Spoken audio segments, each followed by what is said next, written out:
పరిపాలన చేతకాని ముఖ్యమంత్రి రేవంత్ రెడ్డి తక్షణమే రాజీనామా చేయాలని ఎమ్మెల్సీ కల్వకుంట్ల అన్నారు.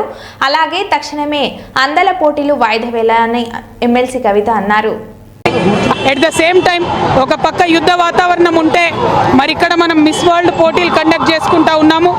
నేను మిస్ వరల్డ్ పోటీలను వాయిదా వేయవలసిందిగా ప్రభుత్వాన్ని విజ్ఞప్తి చేస్తూ ఉన్నాను. ఐపీఎల్ని కూడా వాయిదా వేసుకున్నారు. ఎట్లయితే ఐపీఎల్ వాయిదా వేశారో మిస్ వరల్డ్ పోటీలు కూడా వాయిదా వేయాలి. ఎందుకంటే ప్రపంచమంతా కూడా పోటీలన్నీ కూడా ఛానళ్లలో చూస్తూ ఉంటారు. మరి ఒక పక్క భారతదేశంలో యుద్ధం జరుగుతుంటే ఇంకొక పక్క ఈ అందాల పోటీలు పెట్టారని చెప్పేటటువంటి అపవాదు మన రాష్ట్రానికి వస్తుంది. కాబట్టి ఆ అందాల పోటీలను కూడా వాయిదా వేయాలని చెప్పి నేను మనస్ఫూర్తిగా డిమాండ్ చేస్తూ ఉన్నాను.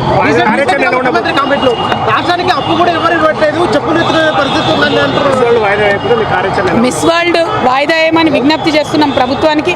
ఎందుకంటే ఇది విఘ్నత ప్రదర్శించాల్సినటువంటి సమయం. ప్రపంచమంతా కూడా భారతదేశం వైపు నిలబడ్డది. ఇవాళ మనది ధర్మయుద్ధం. భారతదేశం ఎప్పుడు కూడా తప్పు చేయదు. నీతి మీద నిజాయితీ మీదనే యుద్ధం చేస్తున్నాం. మనం వారి భూభాగంలో సామాన్య ప్రజల్ని ఏమనలేదు, ఉగ్రవాదుల్ని హతం చేసినాం. ఈ సందర్భంగా ప్రపంచమంతా భారతదేశం వైపు నిలబడి మనం చూస్తుంది. కాబట్టి ఈ టైంలో సిల్లీగా మనము అందాల పోటీలు పెట్టి మన ప్రాధాన్యతలు వేరే రకమైనటువంటి సందేశం ప్రపంచంలో పోకూడదు. అది ప్రత్యేకించి మన రాష్ట్రంలో జరగకూడదని నేను ఒక మహిళగా విజ్ఞప్తి చేస్తూ ఉన్నాను. వాయిదా వేసుకోమని నేను కోరుతా ఉన్నాను.